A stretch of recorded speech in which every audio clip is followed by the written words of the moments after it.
Pasensya na, medyo masakit ang ulo ko kasi Clarissa. Okay, may tanong ako.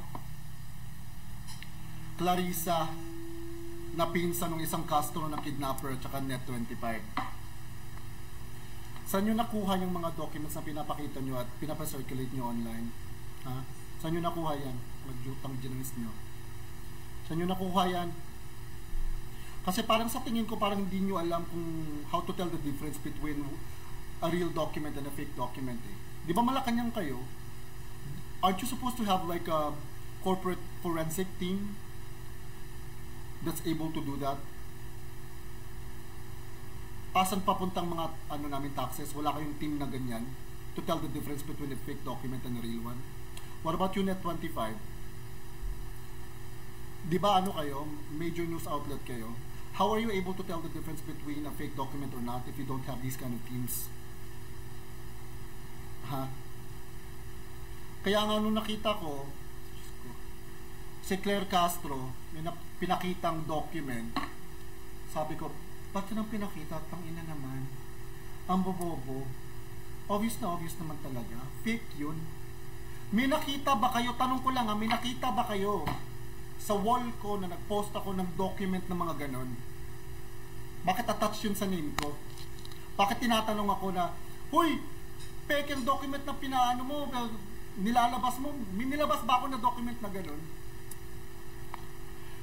Pasensya na, pinost ko talaga muna kasi uminom ako ng Advil kasi sumakit talaga ulo ko. Okay, so itong gagawin natin. Sige, i-compare natin ang legitimacy ng documents na meron ako versus sa mga documents na pinapa-circulate nila online. Itong si Tanim fake documents, Claire Castro, Malacanang, at saka itong si Net25. Okay, so let me get things ready for you guys. Magsasalita lang ako tapos i-ready ko lang ang mga documents ko dito. Okay, so sa mga di nakakaalam kasi, ang trabaho ko dito sa Amerika, nasa Legal and Fraud Department ako. So, dito tinatapon sa akin lahat mga documents for verification and forensic verification as well. Naamoy ko kung anong document na peke at saka totoo. Unang glance ko lang sa document na tinitingnan ko, malalaman ko na agad kung peke o hindi. Okay? So, eto na. For soft legal copies kasi na natatanggap ko sa firm, this is how I check it if it's legit or not. So first of all, legal soft copy documents cannot be edited. Okay, dito sa Amerika. It is right protected. It is impossible to edit right protected documents here. Legal right protected documents. So kahit anong gawin mo dyan, hindi mo yun may edit kasi nga naka right protect. So like this one, eto, ha? Nasaan na yun? Papakita ko. Step. Eto. Okay. Try natin ha. Ito kasi mangyayari, pag itry mong i-edit ang documents na legal dito sa Amerika, naka-right protect. Okay, sige. O, ito. Edit. Ano to ha? Legit to na document to ha. Okay, sige. Papakita ko lang sa inyo. O yan, sealed na. So, i-edit natin. Tingnan nyo kung anong mangyayari kung i-edit natin. O yan, may lumabas na pop-up. O, ito. Naka-right protect yan. Hindi mo yan ma-edit. Okay? Sige, balik natin. Ina. State. Ang pulo ko. Now, knowing, makakahanap talaga ng paraan ng mga tao to commit fraud, di ba? Kahit naka-right protect yan, what you would need to check, or the second thing that you would need to do, is to check the watermark, or the magic watermark. Now, what is a magic watermark? Clarissa, na pinsan ng isang customer na kidnapper, paki-google na lang, okay? Napaka-basic yan sa corporate forensics, tang-ina. Bobo. Basta na nga yun. Now, pag may nakita kang magic watermark, ang document, what you would need to do is that you would need to print it out. Now, if the document doesn't have the magic watermark, okay, it means that the soft legal copy is legit. It is real. Okay? Now, what am I talking about? Papakita ko sa inyo. Tutang na. Okay, ito na. Ito magic watermark ha. Okay, so this is the magic watermark. This is only visible in soft legal copy documents. Okay? Ayan, yan ang watermark. Sa documents nyo, may mga watermark ba? May nakita ba kayo, Net25 at Malacanang, may magic watermark ba? Di ba wala? Okay, that only tells one thing. Kaya nga tinatawag siyang magic watermark, it's because if you're going to print out a legal soft copy, it will disappear. That's one way of telling if it's legit or not. Pag i-print mo, walang watermark, it means that the soft copy that you have is legal and binding. Okay?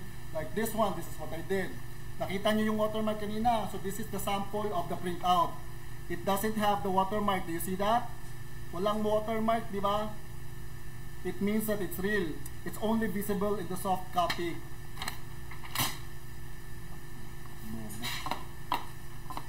Tapos, isa na yun. So naturally, pag na-print mo, tapos sumama yung watermark, it means that the soft copy that you have is fake. Kasi sumama ang watermark. Okay? Now, you would need to also check if the watermark is intact. Okay? Katulad nito.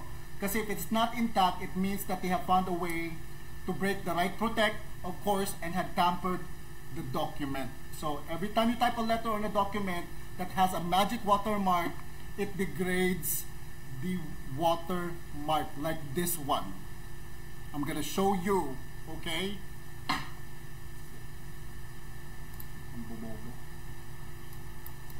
Okay, eto, galing to sa Net25. Ayan, Net25 yan ah. Galing yan sa inyo. May watermark ba? Di ba wala? Meron siya, pero it's heavily degraded. It means that this has been tampered with, the right protect has been broken, at may iniba. Nakita nyo yan? That's the trail of the watermark na na-degrade. So nawala ng watermark. Okay? So inedit yan. Ito ang tampered na document na pinost ng Net25. Kasi heavily degraded ang watermark. Again, the watermark is heavily degraded. It means that the right protect has been broken and the document has been tampered with. Malinaw yan ah.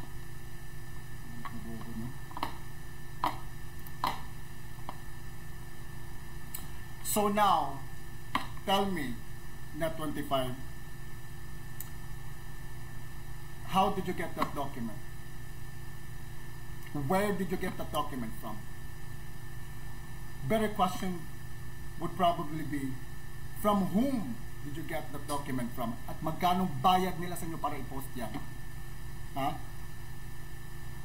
The document that you have posted on your page is obviously a tampered document. Do you even know the legal implications of this? Huh? Ikakasira nyo to, Net25.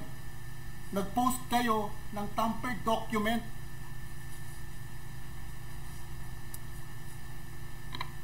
Grabe. Mga major news outlets pa naman kayo. Aren't you supposed to have like a solid corporate forensic team that does this? Wala kayo niyan.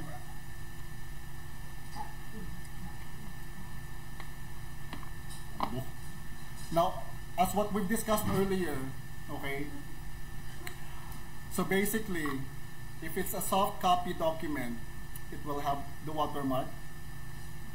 Pag ipiprint po yung watermark, pag walang watermark, legit yan. Okay? Pag ipiprint mo, sumama ang watermark, it means that it is not a magic watermark and that the soft copy that you have is fake. Alright? And then, pag may nakita kayong mga anino ng watermark dyan, it means that the document has been tampered with and that the right protect has been broken. It's that simple. Now, let's go to the document that has been posted by Malacanang, by Anticlear.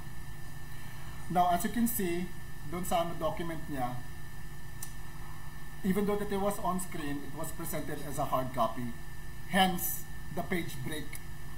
Hindi yon pink line, Clarissa. Page break yon.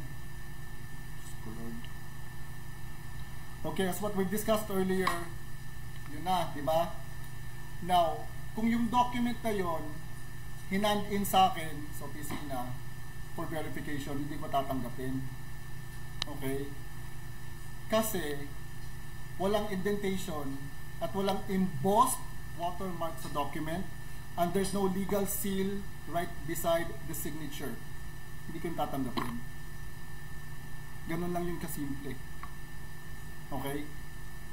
Now, di ko alam kung saan papunta yung mga taxes natin. Bakit puro mga bobo ang nandyan sa loob ng Malacanang?